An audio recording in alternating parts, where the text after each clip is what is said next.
our Wednesday grab and go growth tactics. Thank you for carving out a half an hour of your day to be with us. My name is Jim Wilcox. I am the founder of Wilcox and Associates. We're a Sandler Performance Center in the great state of Indiana, Fort Wayne and South Bend to be specific. I am joined by two very amazing Sandler owners as well. So Tim, John.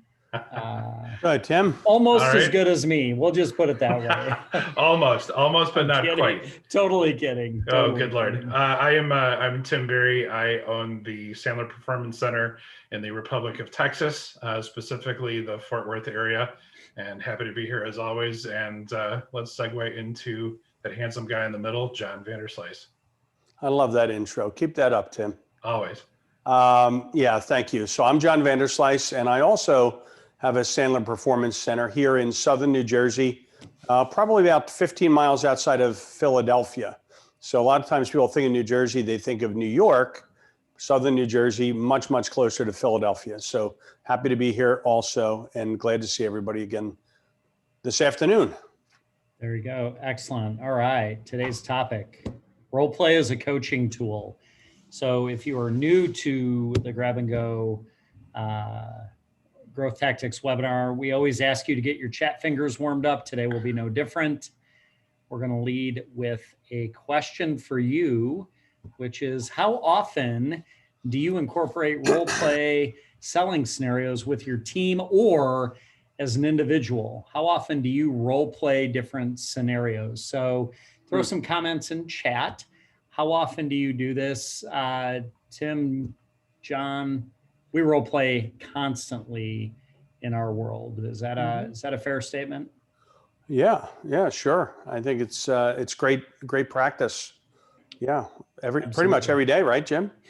Yeah, I'd say pretty much every day. I mean, I can hardly think of a day that goes by that I don't talk to John, and a week that goes by where I haven't talked to Tim several times. And the comments and questions are, all right, well, take me through that. Let's role play that out. Let's back up and talk through it, right? So we're always doing some sort of role play. So we got a couple comments in chat already. Tim, you're manning chat. What are you seeing there? So Stuart Briefer said 10 years ago, he did this a lot. Recently have not employed this idea, and Brad Morrill was vulnerable enough to share with us that he's embarrassed to say rarely, if ever. And last but not least, Mike Weber says, when he's approaching a new market, I'll role play out the prospecting process. If I'm having trouble with a particular part of the sales cycle, I'll role play that out. Very nice. Good stuff. Keep the comments coming in chat, please. As we were putting this together, gentlemen, we were talking about, places where people role play, and the obvious examples are in sports. And, just thinking about drills, different sports drills, obviously drills are various forms of role play, right? If you think about hockey, we're setting up plays and we're setting up real life scenarios of plays. John, on this call, you're probably the closest to a professional athlete. You've got a tennis background, correct? Yeah, not currently, but yeah. I know you're looking at me thinking, well, yeah, he's got to be, but yeah, not currently, but used to be. Yeah, but go ahead, Jim. Thank you. Well, no, you've got actually kind of a should I call it semi-professional tennis background? Yeah, sure. Yeah. Yeah. So, I thought of you when I added the tennis drill up in there, but that one is, talking about doing role plays in order to move your opponent to different parts of the court as a strategy to set up my scoring, right? So how often would you role play, practice these type of drills, whether it's a forehand or a backhand or whatever the shot required?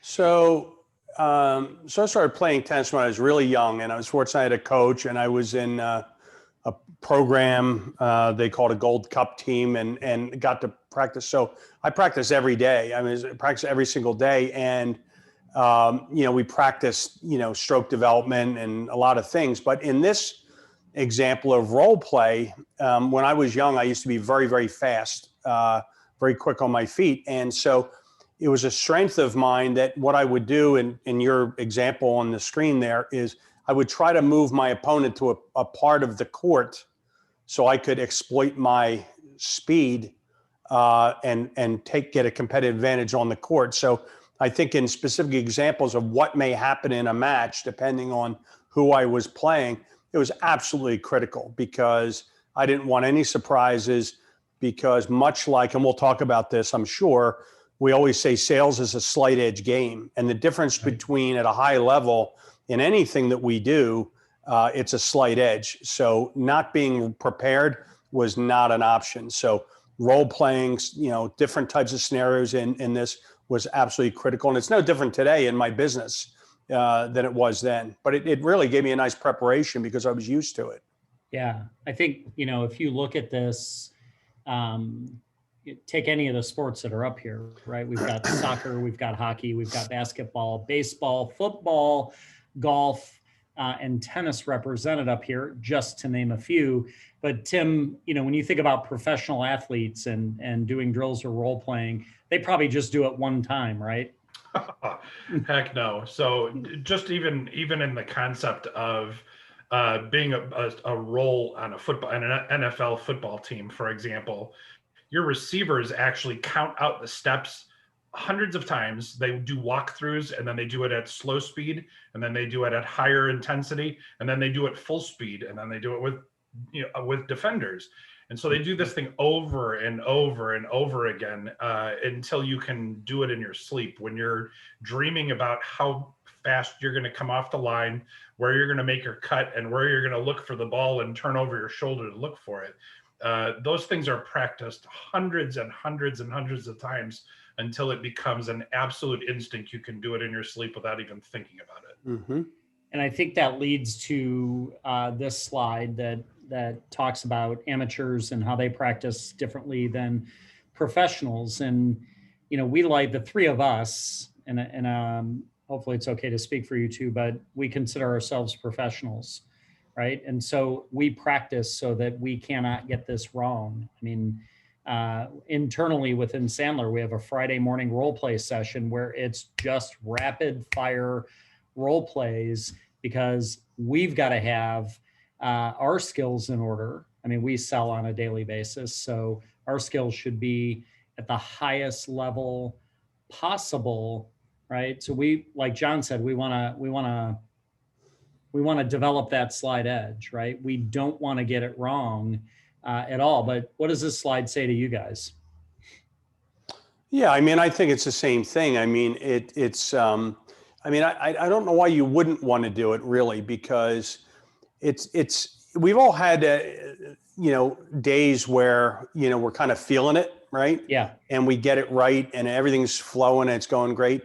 But what happened in those days where we're just not in the groove? This is the whole idea, that now you get in a scenario or a situation, as you say in the slide, you can't get it wrong because you've practiced it and you can do it in your sleep.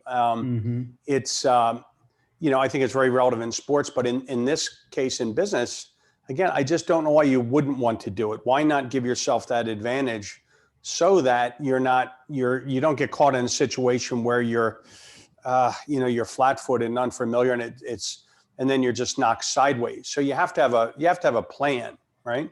Yeah, and there's countless sports analogies out there and stories about, practicing the fundamentals over and over and over again until it becomes rote memory, so that in the moment, right, you can perform at the highest level. Tim, we talked about this earlier. We see sales professionals avoiding role play. Why, from your perspective, why is this cartoon here legitimate from your perspective, what you see with clients? Yeah. Sometimes there's head trash comes into play with a particular individual, and we don't want to feel or look stupid, and we don't want to make mistakes and fumble and bumble. And so this is where, early on in my sales career, I hated role play because I didn't know the process. I didn't know the product. I didn't know the system to develop those relationships like I do now. And so I really avoided it because I didn't want to feel stupid. And I see this with clients all over the country today. And it's really the number one reason why we avoid role play. John, do you see clients, new clients, existing clients, long-term clients avoiding role play? I do, and it's interesting. And we role play in Sales Mastery pretty much every week, and it's universal that people say, I hate it, but I love it. Because it's uncomfortable, right? But here's the thing, if you think about this, wouldn't you rather be, like when we're in Sales Mastery, for example, we're in a group of like-minded people that are there to learn. They're not judgmental, they're very comfortable. You get a chance to practice. Where would you rather do that? Or if you're going to make a mistake or do something not quite right, would you rather do it in that situation, or do you want to get in front of that client that you've been waiting for that meeting and you have an opportunity to actually close the business and now you choke or something goes wrong or you're uncomfortable? So yeah, we see it, but I think people over time, they say that they hate it, but then again, we know that the only time we really learn is outside of our comfort zone. Yeah. So I think it's a double-edged sword. People say, oh, I hate role play, but then they say, I love it because it helps them get better. I get, when I'm training, I will often get compliments on, gosh, you make that look so easy. And I think back to when I was a Sandler client, I was terrified, right? To me, this is what role play looked like, right? It was the alien that was going to take me away, or the scary monster in the dark. It was completely irrational. But the funny thing is, if you knew me back when I was a client, if I had to stand up and role play, voice would tremble, hands would shake, I'd start to sweat. I really wanted to avoid it. Other people tell me that they have just fear, right? Fear of the monster is going to eat me, whatever it is. Advice for people that are, fearing actually doing role play. I think having struggled with this, like I said early on in my career, I think you have to shift your mindset from one of needing to look good and feel good to one of growth, learning, and development. And you can flip that switch in your head if you're committed to excellence, if you're committed to success. And that's how I did it. That's how I work with clients and help them get over that barrier to really getting into the meat of role play. That's what I do. Yeah. And we spend a lot of time trying to push people out of their comfort zones. And that's really what it was for me, right? Did it a few times, realized that, and I questioned, like, why is my voice trembling? Why are my hands shaking? Right? I don't have any problem.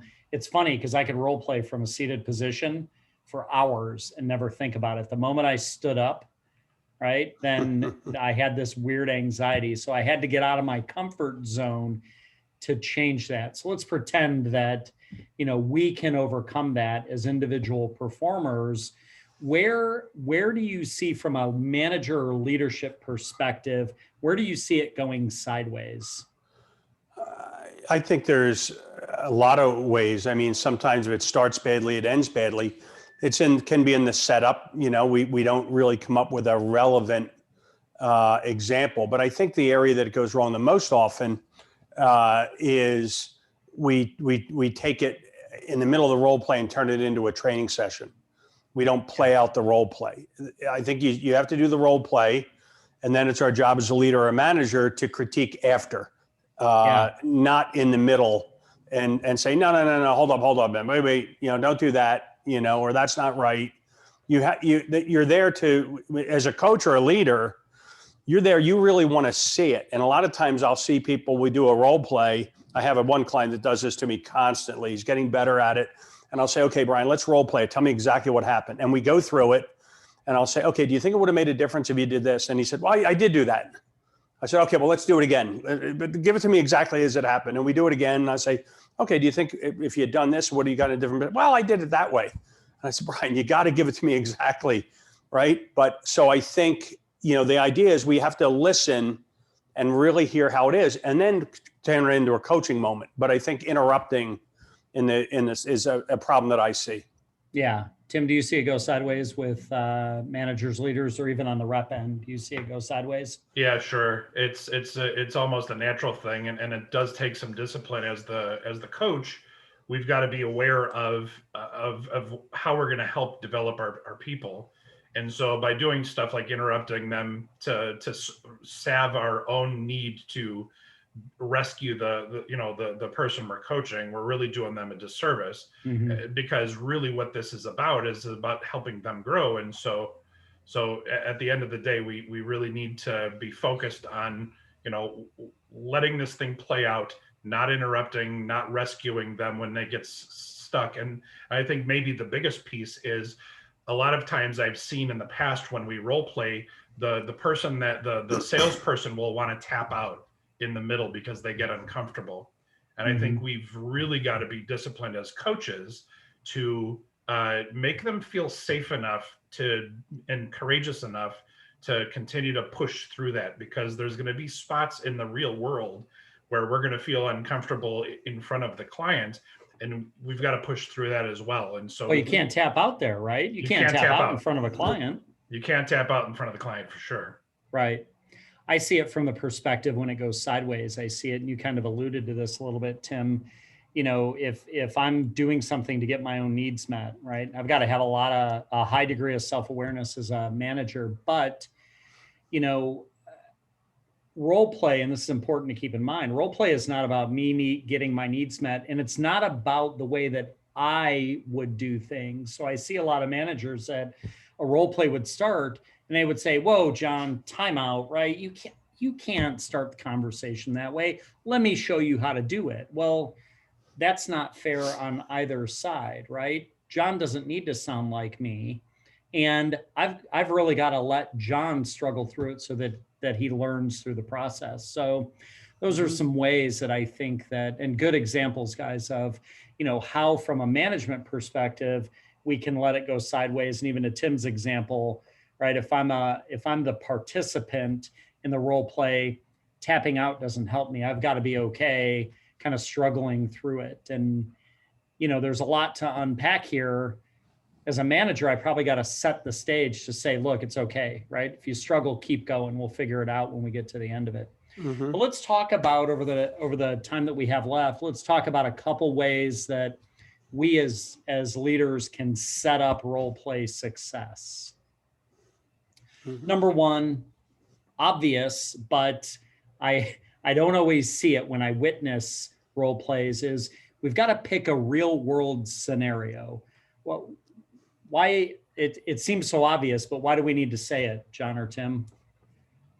Well, why wouldn't you? I mean, right? I mean, the best thing to do, in a coaching session is let's talk about an area where, and I enjoy role playing when things went well, because I really want to feel what that was like and understand it. So I think picking a real world example where maybe you drove into the ditch or something, you could have done something differently, I think is a valuable role play, or set up a real world scenario that, let's say you're going to see a prospect for the first time, you have a great upfront contract, and they tell you that, geez, Tim, sorry, we've had something come up. I got to cut our time back.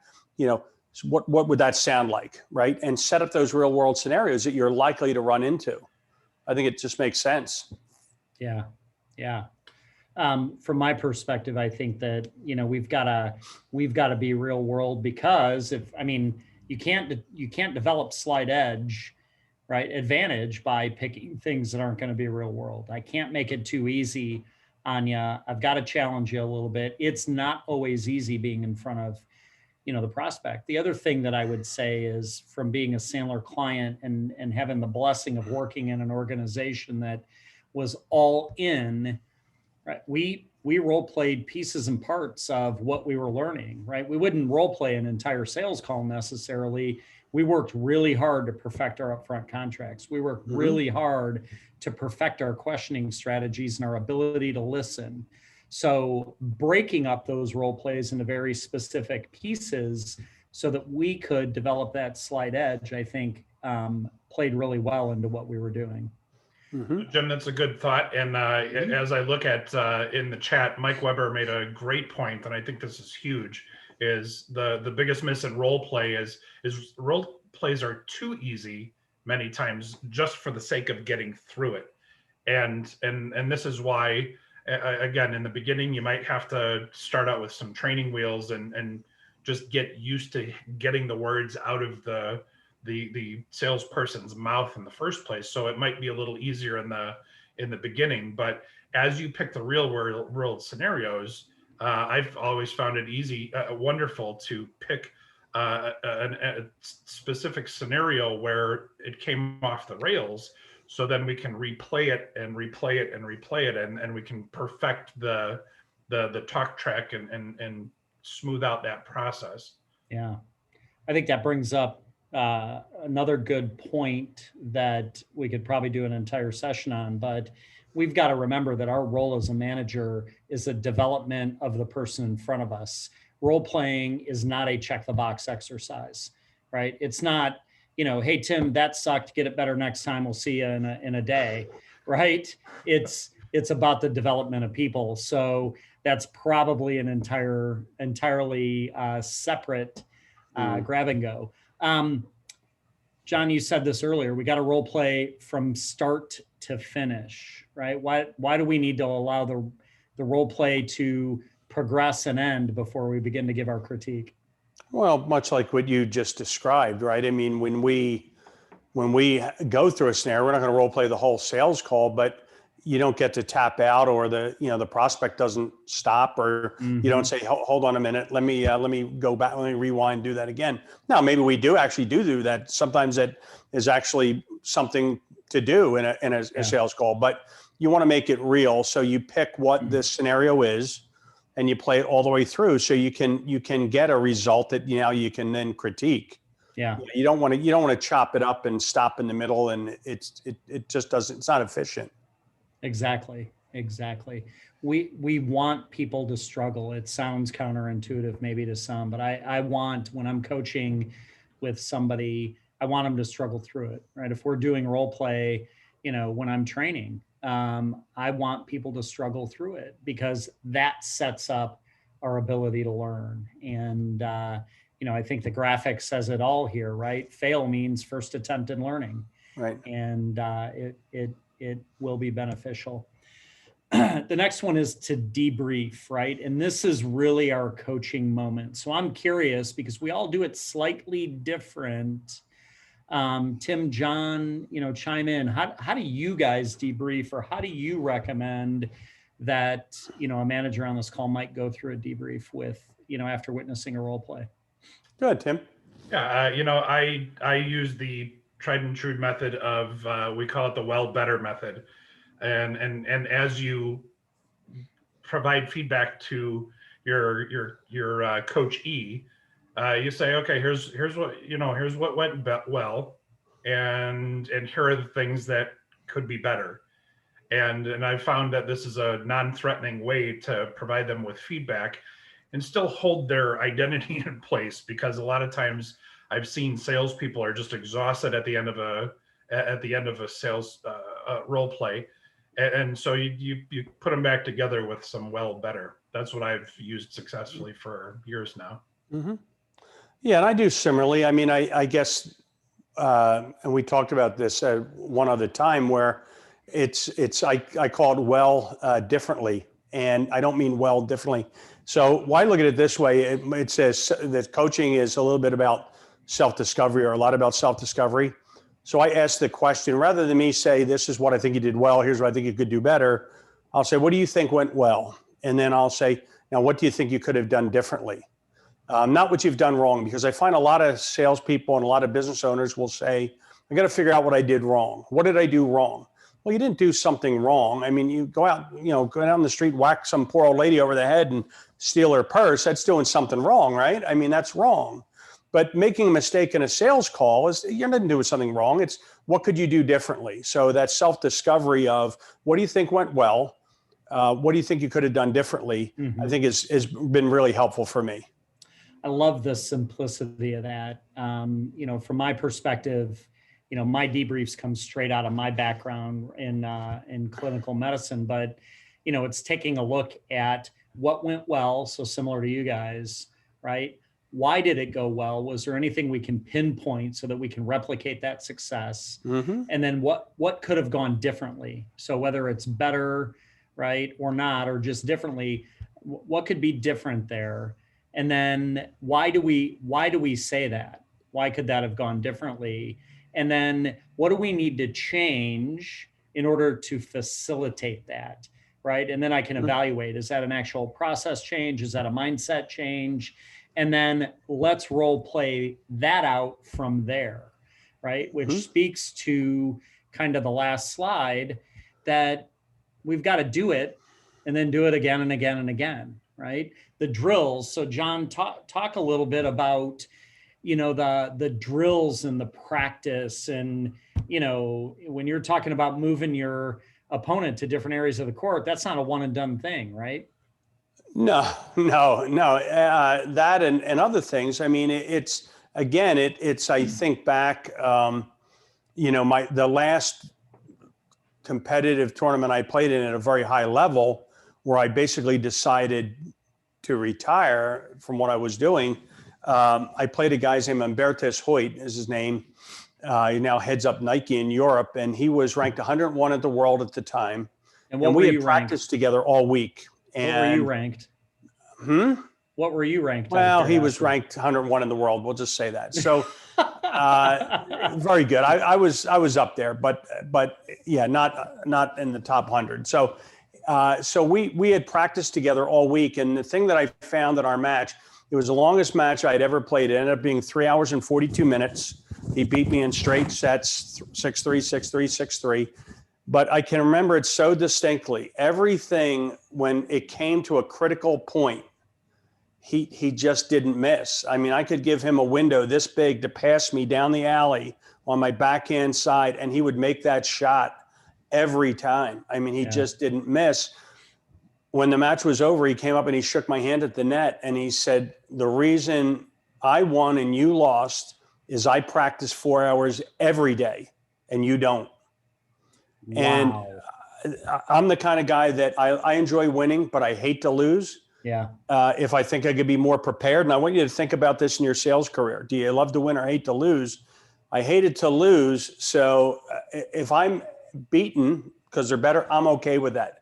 But if I feel like I could be better prepared, it'll drive me nuts. And I just did not have that level of dedication that he did. And that was really the last really high level tournament I played in. But it was a great example of him, that he practiced so much and so well that when he had to hit that shot or say that right thing or ask that last question or know when to go deeper in pain, it was automatic. Right. That's awesome. I mean, it's such a great story, very impactful story. So we're right on the edge of our time. Hopefully this brought you guys some value on the call. Do me a favor and put a takeaway in the chat box as you were getting ready to leave. Would love to capture some of your thoughts there if you found value out of this. If this is something we can help you with, please reach out to us. We've got my email address here. John's in the middle. Tim's out to the right there. Would love to hear from you. Love to see how we can serve you. We're here to help. Hopefully these bring you benefit. Love the feedback.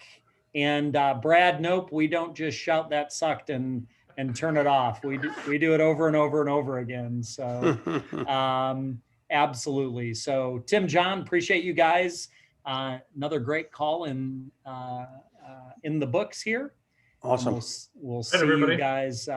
We'll see you guys next week on our next Grab and Go Growth Tactics webinar. Have a great day, everyone. All right, Looking forward to it. Be good, gentlemen. Be safe, everybody. Thanks, everyone, for joining. Bye now. Bye.